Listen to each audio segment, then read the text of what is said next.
Hey.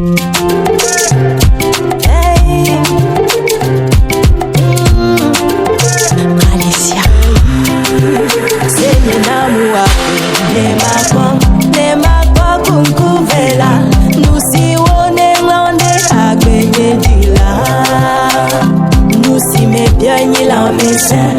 On dit que la meilleure façon de cacher un trésor à la jeune génération, c'est de le mettre dans un livre, pour ainsi marquer l'importance de la lecture pour la jeune génération, dont nous nous désintéressons de plus en plus aujourd'hui.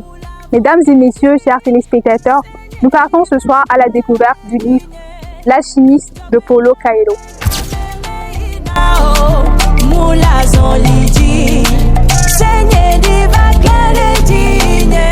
Étudiant en 5e année de médecine à l'Université de Lomé, il est membre actif de Opnis Club et directeur de la commission case de santé à la JCI universitaire de Lomé.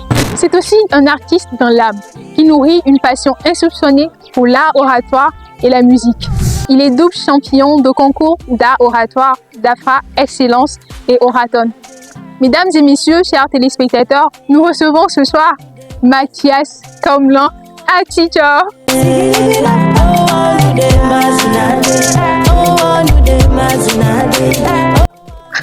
Notre invité va partager avec nous une autre de ses passions, et c'est la lecture, n'est-ce pas Mathias? Oui, effectivement, et ce sera avec plaisir.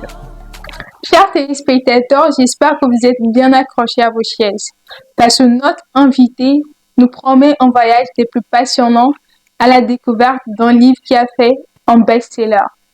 Absolument, il s'agit d'un best-seller, L'alchimiste de Paulo Coelho. Un livre qui a fait, figurez-vous, 427 semaines d'affilée sur la liste des meilleurs ventes du New York Times. Mesdames et messieurs, ce sera du beau.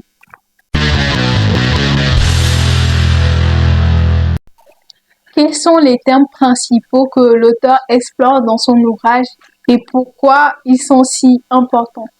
Alors, merci beaucoup, Samto, pour cette question. Pour ceux qui n'ont pas encore lu L'alchimiste de Paulo Coelho, il s'agit dans ce livre de l'histoire d'un jeune Espagnol qui s'appelle Santiago. Donc, Santiago a toujours senti en lui cet appel à aller découvrir le monde. Alors, il va abandonner la vie que sa famille lui proposait, celle de devenir un curé, mais plutôt il va devenir un berger pour aller justement découvrir le monde. C'est à l'entame de ce voyage qu'il va faire un rêve dans lequel un jeune garçon était en train de lui montrer un trésor caché près des pyramides en Égypte. Il va alors se décider à aller chercher ce trésor. Et c'est sur ce chemin, sur le chemin de la recherche de ce trésor, qu'il va faire des rencontres et aussi il va rencontrer beaucoup d'obstacles. C'est à travers justement ces obstacles que M. Paulo Coelho passe pour nous donner beaucoup de leçons, universelles d'ailleurs, mais aujourd'hui, j'aimerais m'appesantir sur 4 thèmes principaux. Il s'agit d'abord de la légende personnelle. La légende personnelle. Paulo Coelho pense que chaque individu dans cette vie a un but pour lequel il est là où il est. Chaque individu, peu importe là où il est né sur cette planète, a une vision, a un objectif à atteindre. Et le but de la vie, justement, c'est de découvrir cet objectif. Il le dit d'ailleurs très bien dans le livre quand il dit « C'est lorsqu'on a un rêve que la vie devient intéressante. Il est toujours bien d'avoir quelque chose sur lequel on pose les yeux. Il est toujours bien d'avoir à l'esprit qu'il y a un but final vers lequel on est en train d'aller. » Et je profite en même temps pour introduire le deuxième thème qu'il appelle le principe favorable ou encore la chance du débutant. Là, je l'illustre avec sa citation qui dit « Lorsqu'on veut quelque chose, tout l'univers conspire pour nous permettre de l'atteindre. Lorsqu'on veut quelque chose, tout l'univers conspire pour nous permettre de l'atteindre. » Je ne sais pas pour vous, mais il y a ces moments dans la vie où lorsque vous commencez quelque chose, tout vous sourit tout naturellement. C'est comme il parle du joueur de cartes. Une personne qui joue la première fois aux cartes a une grande chance de réussir tout de suite. Il dit que là, souvent la chance du débutant, effectivement. C'est la vie qui est en train de vous encourager à aller sur ce chemin, justement parce que c'est votre but dans la vie. Et ensuite, malheureusement, viennent les moments de sécheresse, les moments dans lesquels même il ne faut pas abandonner. Et il parle ensuite du troisième thème qui sont le langage des signes. Pour Paulo Coelho, tout dans la vie est signe. Et c'est justement ce langage des signes qu'il faut apprendre à connaître. Il nous parle là des opportunités. Parfois, nous jugeons certaines opportunités insignifiantes ou très douloureuses. Il y a des opportunités négatives. Je parle là des échecs. Parfois, à travers ces échecs, il y a des messages que l'univers est en train de nous envoyer. C'est justement ce qu'il appelle le langage des signes. Et donc, parlons d'échecs. Il faut, au milieu de ces échecs-là, savoir persévérer et garder le courage.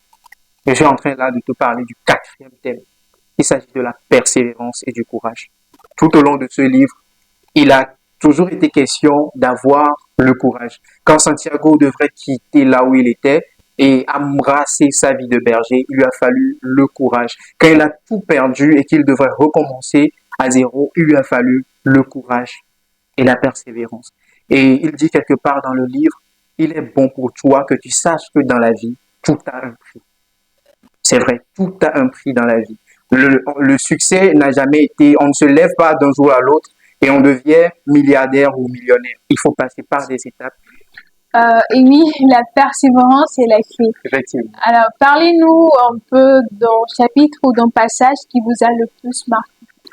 Un passage qui m'a le plus marqué, il faut que j'avoue que là, c'est une question difficile. Parce que vraiment, quand vous lisez L'Alchimiste, vous comprenez qu'il y a tellement de sagesse dans ce livre et vous ne pouvez que tomber amoureux de plusieurs parties. Mais je vais quand même essayer de parler de ce moment où Santiago, à un moment, a rencontré un roi qui se nommait Melchisédek selon lui. Et Melchisédek va encourager Santiago en fait à aller chercher ce trésor parce qu'au début, il ne voulait pas trop chercher le trésor. Il se sentait déjà à l'aise avec ses brebis.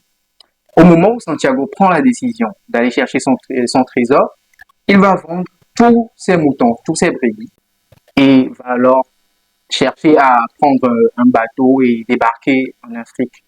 Arrivé en Afrique, Santiago va rencontrer quelqu'un qui est un brigand. Malheureusement, ce brigand va tout lui prendre, tout son argent.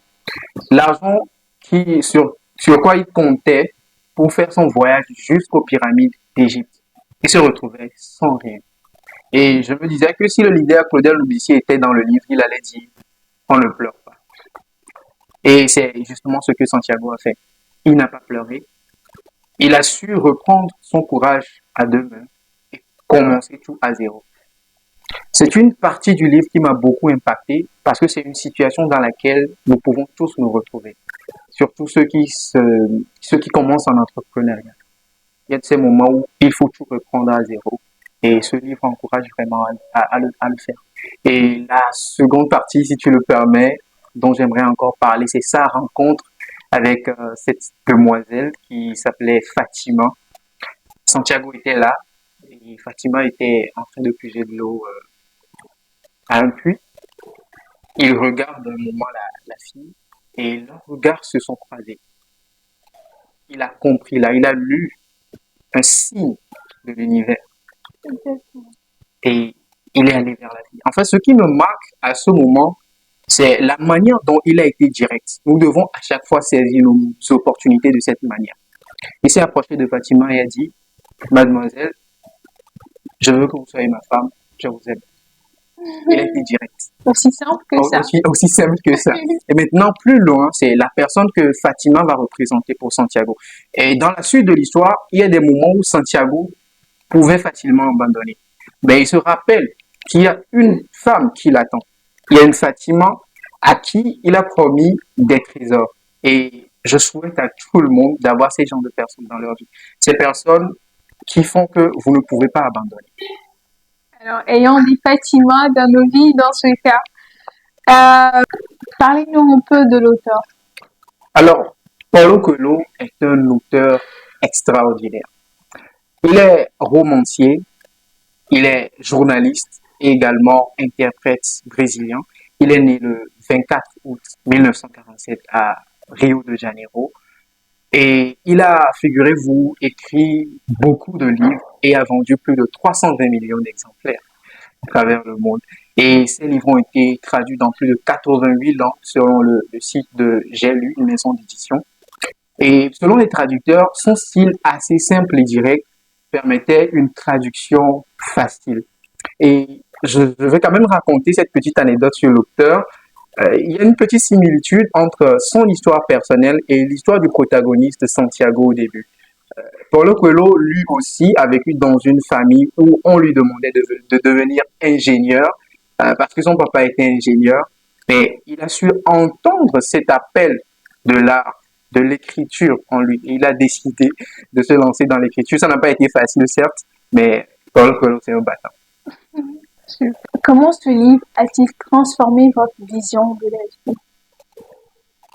Depuis que j'ai lu ce livre, j'ai compris que la vie est un voyage. Et dans ce voyage, il y a un grand ennemi qu'on peut rencontrer. C'est la peur. Et j'en avais peut-être parlé au début, où les deux armes pour combattre cette peur, c'est la persévérance et le courage. Mais ce livre m'a aussi permis de comprendre qu'il y a deux types de peur. La première peur, c'est la peur d'échouer. Évidemment, la peur d'échouer. On n'ose pas commencer parce qu'on a peur de ne pas pouvoir atteindre ce but qu'on se fixe. Mais il y a aussi la peur de réussir. La peur de réussir. On se demande, est-ce qu'on pourra supporter si on arrive vraiment à atteindre ce but? Et Paulo Coelho, vraiment, à travers ce voyage, m'a permis de comprendre que ces deux types de peurs sont à surmonter pour s'épanouir dans la vie. Alors, pourquoi conseillerez-vous ce livre à nos téléspectateurs? L'Alchimiste de Paulo Coelho est un livre que toute personne qui aspire à devenir un leader, toute personne qui veut se lancer en entrepreneuriat, par exemple, doit lire, obligatoirement lire. Je le conseille d'abord aux adolescents. Ces personnes qui se demandent encore quel est leur but dans la vie. Lisez ce livre, il y a un trésor caché là-dedans. Le but dans la vie se cache en vous. Ce rêve d'enfant que vous avez, qui vous fait tellement peur ou honte qu'aujourd'hui même vous n'osez plus en parler. Votre légende personnelle est là. Et c'est ce but qu'il faut suivre. Pour mieux le comprendre, lisez ce livre. Je le conseille pas qu'aux adolescents, mais aussi aux adultes. Toutes ces personnes-là qui ont comme défi la peur, qui ont comme défi la recherche de leur but dans la vie. C'est vraiment important de lire ce livre. J'aimerais finir en partageant avec vous cette sagesse qui se trouve dans ce livre. Le fait que quel que soit votre légende personnelle, c'est-à-dire quel que soit ce pourquoi vous êtes né, cet objectif ou ce rêve n'est pas plus grand que vous. Justement, c'est parce que vous en êtes capable que vous avez eu ce rêve. Et n'oubliez jamais cette citation de ce talentueux rappeur togolais Elom Vince qui dit « La couronne que tu portes n'est pas plus lourde que ta tête. »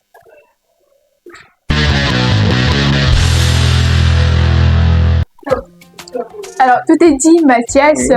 Il y a un trésor caché dans ce livre, et comme dans tout autre livre d'ailleurs.